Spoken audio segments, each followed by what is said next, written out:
गिनती होनी चाहिए। हम कह रहे हैं कि मतलब बीजेपी को ये क्यों नहीं लग रहा कि हम गिनती कराने में उनको दिक्कत है, परेशानी है, जब दूसरी राज्य के लोग करवा रहे हैं, छत्तीसगढ़ में हो रहा है, बिहार में हो रहा है, तो आप उत्तर प्रदेश में क्यों नहीं करवा रहे हो भाई? जाति गणना तो होनी चाहिए, इससे सबका लाभ है। हम कह रहे हैं केवल ओबीसी की बात नहीं है, सबकी जाति गणना होनी चाहिए। जब तक जातिगत जनगणना से ये आप निर्धारित नहीं करेंगे कि ओबीसी माइनॉरिटी की संख्या कितनी है या एससी माइनॉरिटी की संख्या कितनी है, सवर्ण की संख्या कितनी है। आप कानून व्यवस्था को बदल रहे हैं, नियम को जो संविधान में बनाया गया उसको बदल रहे हैं, 24 घंटा में बदल कर जो आप आरक्षण दे रहे हैं, तो गिनती क्यों नहीं करवा रहे हो? गिनती होना चाहिए, बिल्कुल होना चाहिए। ये स्पष्ट जान लीजिए कि मैं पूरी तरीके से जातिगत जनगणना के पक्ष में हूँ। जो अमीरी और गरीबी का खाई दिन पर दिन बढ़ता जा रहा है, उससे स्पष्ट हो जाएगा आखिर एक वर्ग बाकी वर्गों के हक पर डाका लगातार मारता आ रहा है। जैसे ओबीसी को आरक्षण चाहिए ही नहीं। आधा ओबीसी कह रहे हैं कि हम क्षत्रिय हैं, यादव कह रहे हैं कि हम क्षत्रिय हैं, कुर्मी कह रहे हैं हम क्षत्रिय हैं, मौर्य कह रहे हैं हम क्षत्रिय हैं। सवाल क्षत्रिय का होना या एक एक जातियों में तमाम जो है टाइटलें होती हैं, तो सवाल उसका नहीं है। उस संविधान को इस सरकार ने बदल करके जब सवर्ण को WES के माध्यम से 10% दे दिया, तो हमको तो मिलना भी चाहिए। और जब संविधान बदल गया, तो सुप्रीम कोर्ट की गाइडलाइन थी वो आपने बदल करके 24 से 48 से 72 घंटे में 10% EWS के माध्यम से दे दिया, तो हमको देने में क्या दिक्कत है? ये आम जनमानस इस बात को मांग कर रहा है, शिक्षित बेरोजगार जो हैं, युवा मांग कर रहे हैं, सारा विपक्ष मांग कर रहा है, तो जातिगत जनगणना कराने में क्या दिक्कत है? किस बात का आपको डर है?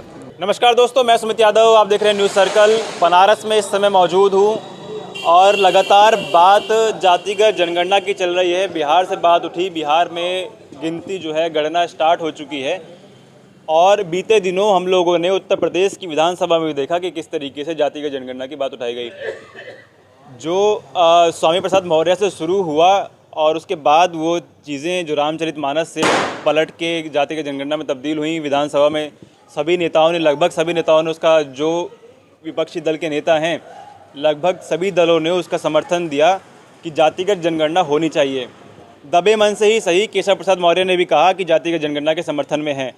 बनारस में इस समय मौजूद हैं। लोगों के बीच ये बात कितनी पहुंच पा रही है या फिर बात सिर्फ नेताओं के पास ही है, ये लोग भी इस बात को समझ पा रहे हैं कि जातिगत जनगणना कितना ज़रूरी है, क्यों ज़रूरी है और क्यों होनी चाहिए।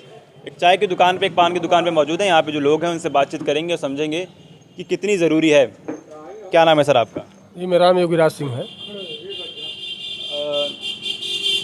क्यों ज़रूरी है? क्या लगता है, क्या है जातिगत जनगणना? लोग कितना समझ रहे हैं इस बात को? जाति जनगणना तो जरूरी है, वह संवैधानिक अधिकार है। हर 10 साल पे जाति जनगणना होनी चाहिए।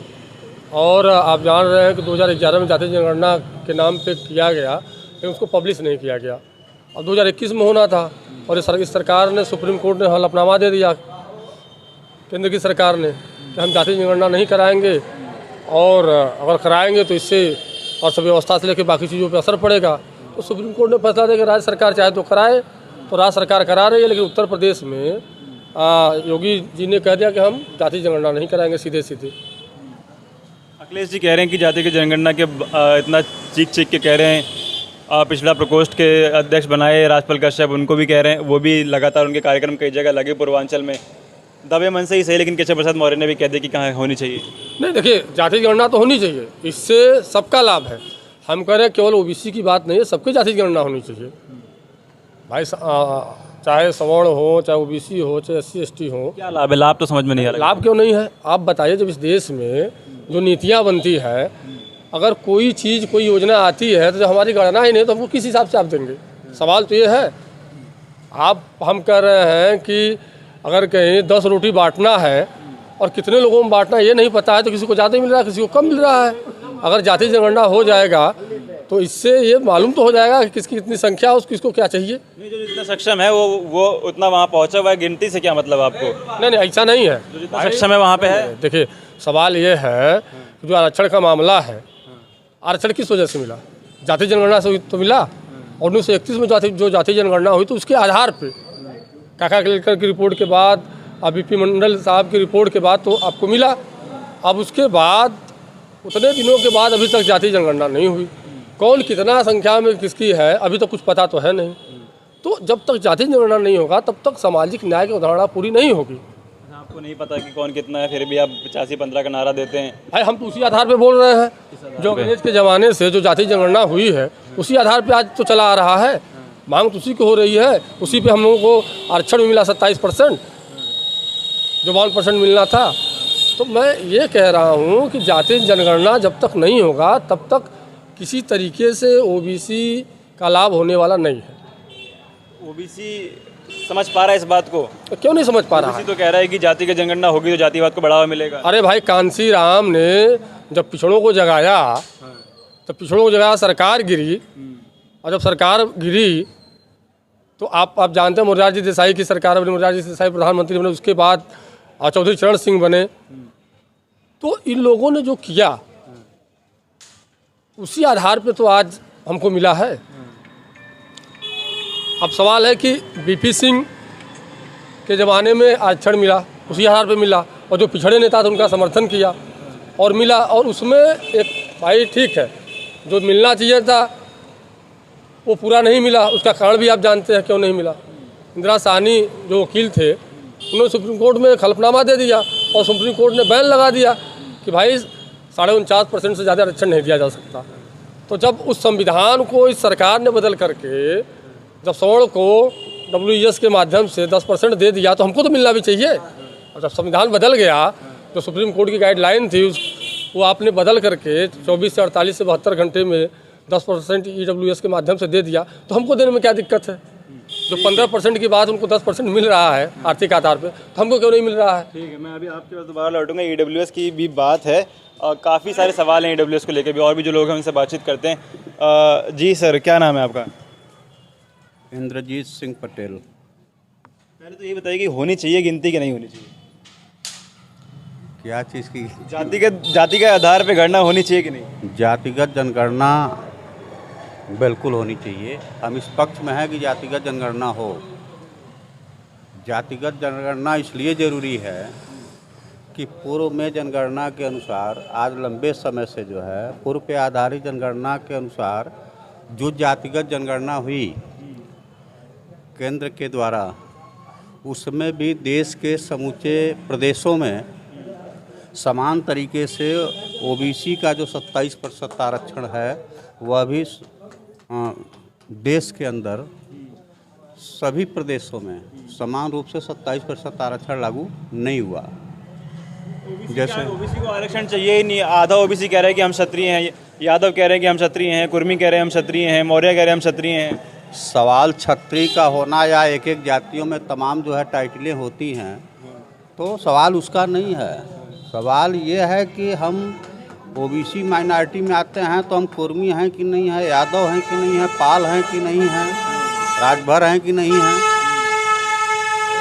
इस आधार पर जो जातिगत जनगणना होती है, जो भी सरकार नीतियां जो लागू करती हैं या जो भी हम सुविधाएं देना चाहते हैं, चाहे वह नौकरी का क्षेत्र हो या फिर आम जनमानस का, चाहे चुनाव का क्षेत्र हो, पंचायती चुनाव में जैसे आपने 33% आरक्षण जो है महिलाओं को दिया, उसी तरीके से ओबीसी को आपने 27% दिया, SC माइनॉरिटी को आपने दिया।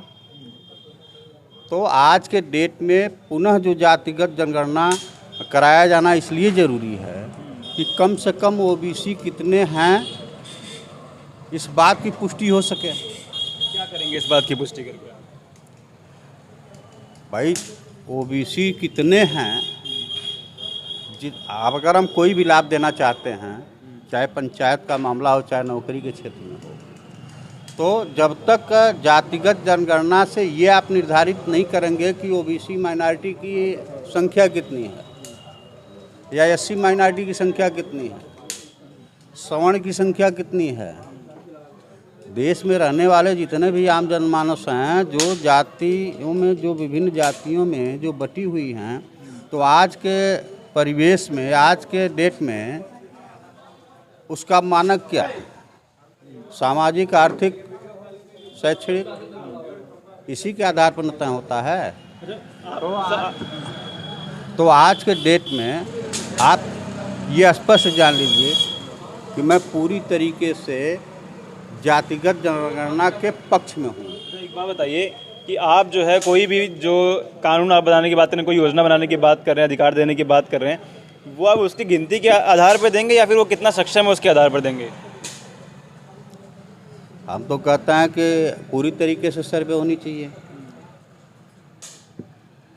क्या आज जो है शैक्षणिक आधार, सामाजिक स्तर जो है या आर्थिक स्तर जो है, आप उसका जब तक आप नहीं कराएंगे सर्वे, गणना नहीं कराएंगे, तो इस बात को कैसे कह सकते हैं कि ओबीसी का जो स्तर उठ गया है या एससी का स्तर उठा है? जब तक आप पुनः सर्वे नहीं कराएंगे इसका आकलन कैसे होगा? जो भी आप नीति निर्धारण करेंगे तो किस आधार पर करेंगे? अगर हम आरक्षण देना चाहते हैं ओबीसी को तो किस बेस पे करेंगे? जब तक कोई उसका मानक नहीं होगा। और फिर हम तो कहते हैं अगर इसमें सरकार को कोई अगर दिक्कत नहीं, कोई परेशानी नहीं है तो जातिगत जनगणना से क्यों भाग रही है? जातिगत जनगणना उसको कराना चाहिए। यदि आम जनमानस इस बात को मांग कर रहा है, शिक्षित बेरोजगार जो हैं, युवा मांग कर रहे हैं, सारा विपक्ष मांग कर रहा है, तो जातिगत जनगणना कराने में क्या दिक्कत है? किस बात का आपको डर है? आप तो चाहते ना हैं कि जो भी हमारी सरकार है, जो भी हमारी योजनाएं हैं, वह देश के अंतिम व्यक्ति तक पहुँचे। तो जब तक आप उसका सर्वे नहीं कराएंगे, कैसे आकलन करेंगे कि जो हम नीतियाँ लागू कर रहे हैं, जो सुविधाएं हम दे रहे हैं, तो पहुंच पा रही हैं कि नहीं पहुंच पा रही हैं? इस पारदर्शिता के तहत आपके पास क्या जो है आधार है? एक आधार होना चाहिए कि नहीं होना चाहिए? तो अगर हम मांग करते हैं कि निश्चित तौर पर जो जातिगत जनगणना होनी चाहिए, तो फिर सरकार को इसमें तो कोई दिक्कत नहीं होनी चाहिए। जातिगत जनगणना की मांग जो है काफ़ी अरसे से चल रही है, तो किन लोगों को डर है और क्यों, किस बात का डर है, वो बहुत बड़ा अहम सवाल है। जी साहब, क्या नाम है आपका? साहब हम तो नहीं कुछ, हम तो अनपढ़ है, हम तो नहीं कुछ है साहब। नाम बता दीजिए। मूलचंद। पूरा नाम बताइए। मूलचंद। पूरा नाम?